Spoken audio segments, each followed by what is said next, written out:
Hello, I'm Becca Penfold, and in this podcast I'll be talking to you all about my new film, The Collector. I'm really proud of it actually. It's come a long way, and for this time around I really felt like I wanted to do something darker and I wanted to experiment with the typical ways of putting a film together. So I just thought I must do a thriller because there's so much leeway with a thriller. You can just do pretty much anything you want to it. Like if you look at films like Silence of the Lambs, Taxi Driver, American Psycho, Pulp Fiction, they're all very different and I really like them. They're some of my favourite films. I'm a great fan, so I just felt really inspired to experiment with them. With this film I really wanted to challenge but yet conform to your typical thriller. So with films I've mentioned before, particularly with Taxi Driver, Pulp Fiction and Silence of the Lambs, I found that music was a key element, particularly in the beginning scenes. I was really lucky to get Enya on board to let us use her beautiful song Boadicea for the opening. I think it's a perfect match because it's beautiful, sinister and haunting, and the rises and falls in the voices with the harsh deep tones building in the back really help to create a perfect mysterious atmosphere for the opening sequence. I really love the ominous tones at the beginning with the opening titles. I love the timing with the editing, how they seem to linger creepily in the air as the audience prepares themselves for the movie. Also, one of my favourite little moments in the opening is when Marvin is taking out the knife from the drawer and the tone of the music just seems to get a lot darker. It's perfect and effortless, and every time it just creates a very effective moment in the beginning. I really like the title sequence in general, to be honest. I think it's a really strong way of starting the film. Throughout the title sequence you can see a complete variation of shots such as close-ups during the phone call, medium close-ups such as the one of Marvin in bed, extreme close-ups used like on the eyes, face and cereal, wide shots showing throughout when he's entering the room, answering the phone. We also use the zoom at the beginning to zoom into Marvin's face, sort of as if the audience were being dragged into his life and routine, invited in to question him. I saw this variety of shots in Silence of the Lambs and just thought it was an interesting way to introduce the audience into the film as they're constantly changing, keeping the audience on edge and out of the loop. With the editing, I really wanted to try something different to create a really big impact on the audience and take them out of their comfort zone from the very beginning. And usually with thrillers, and most films in general, you see a lot of long takes in the beginning. However, I really didn't want this for my film. I didn't feel like they suited the character, because the quick shots show how Marvin's life and routine is quick and easy to go through. He's so used to it, he doesn't have to think about it. It also reflects his mind, as it flickers from one thing to the next, and it's a bit muddled and fast-paced and a little bit confusing. I also looked at one of my favourite directors in particular for inspiration, Baz Luhrmann, because I'm a massive fan of his, so I wanted to incorporate his dramatic and hectic style, but tone it down slightly to fit the genre and the mood of the piece. So if you look at the beginning of Romeo and Juliet, it starts with a zoom-in shot similar to mine, and then you are bombarded with a variety of short takes with a few medium ones thrown in. I remember watching it and just thinking, wow, what a way to make a start, so I decided to incorporate it into my own piece with the sharp short takes, and I just love the way it flows together at the very beginning. I really wanted to represent a range of people with this film within the main character Marvin. He represents many different things: a normal average man, an American, a person with OCD, and a killer. Though, to be honest, the American aspect of his character isn't vastly important. It was just a detail that worked well with the character, as most serial killers are American. We represented him as being American through his accent. The average, sort of normal outcast guy was also another group we decided to target, because, you know, you've seen them walking down the street, but you wouldn't take any notice of them. They appear indifferent and normal. We wanted him to be like this, as most serial killers do look no different from any other person. We wanted him to look plain, so we styled and dressed him in very basic ways. We made him have tidy and slicked hair, a lot of black and white colours we used, with some highlights of blue in his costume, and these colours are bland and ordinary, and they reflect the normal appearance of him. Also, the use of routine, something quite normal that all of us do each morning, represents the normal sort of guy in him. We used a lot of different things to show OCD in the character.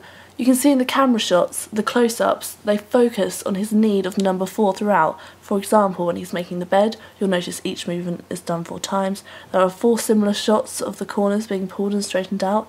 There are medium shots of Marvin pacing as he taps his leg 4 times, extreme close-ups on his fists clenching, and the 4 Cheerios, and again another medium shot as he grips the knife 4 times. It's quite subtle, but once you catch on you notice throughout the film, and it shows how OCD can really affect a person's life and routine. The killer aspect of this is represented through the music and also through the camera angles and editing. The music, like I said before, is haunting and sinister, reflecting on his dark thoughts throughout. Close-ups on his dull facial expressions show a lack of emotion, which you'll find in a lot of serial killers. They always have a dullness to them in some way, particularly in the eyes, so we use close-ups to really show this, such as one at the beginning when he's on the phone. It's all very dull. Max did a really great job of playing such a muted and exclusive character, saying he's such a lively and friendly person when you get to meet him. He did a great job.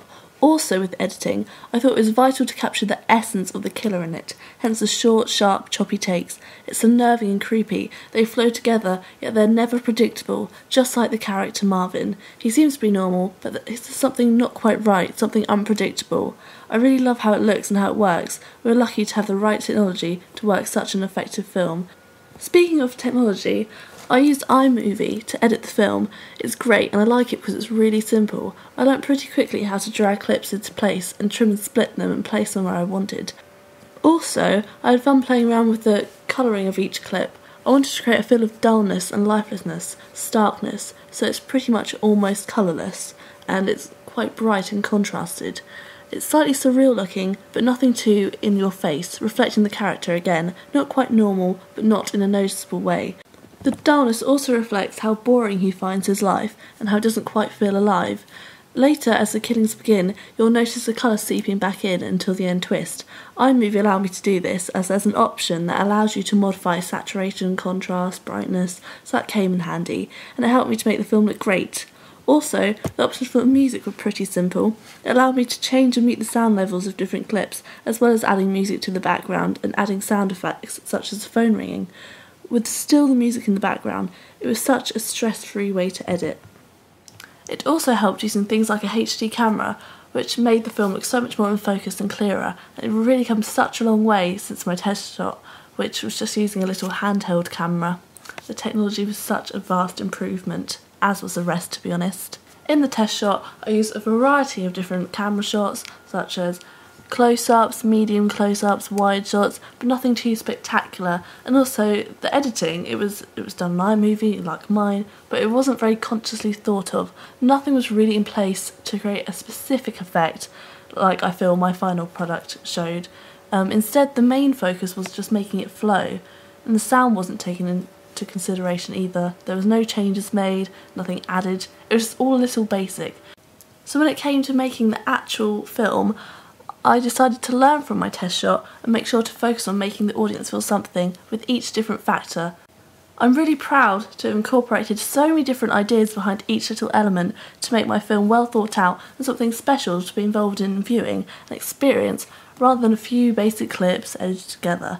I've learnt a lot, and I feel as if I've really grown as a director through this project, and I can't wait for people to see it when it hits cinemas. We'll be starting a viral campaign on YouTube. It will have its own channel where little clips and teasers will be shown on there, as well as the trailer and behind the scenes. We're getting in contact with YouTube to sponsor us and feature us on their front page, as well as allowing us to advertise on other videos on YouTube. We found that this is a great way to get people interested and broaden the audience, as well as it being advertised on television. Mostly on main channels such as ITV, Sky, Channel 4, Channel 5, and other channels that feature thrillers and films like some of the Sky movie channels, like Premiere, Indie, Action, Adventure, Thriller. Also, TV channels like Living, which have shows like CSI and Criminal Minds that are a similar topic and will have a similar audience to this film. It will be featuring in most cinemas, Odeon, View, just your typical cinemas, you'll find it there. It really will be coming to a screen near you. We'll be having posters and billboards around all major cities, as well as a few smaller ones, bus stops and such. We really just want to get it out there and make sure we attract a great audience by just advertising it wherever we can, as well as specifically featuring it in places we know our target audience will be, such as the channels I've mentioned previously.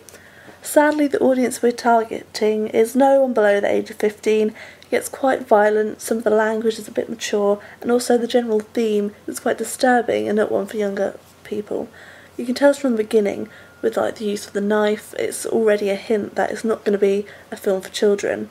The audience is just aimed at people, you know, if you generally like thriller, you like a bit of an intense story, something thought-provoking and a psychological challenge, then this really is the film for you, and I'm sure you'll love it.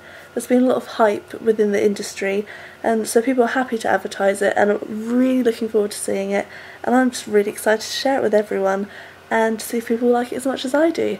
So that's it, The Collector. It will be out sometime in September. Thank you very much for listening.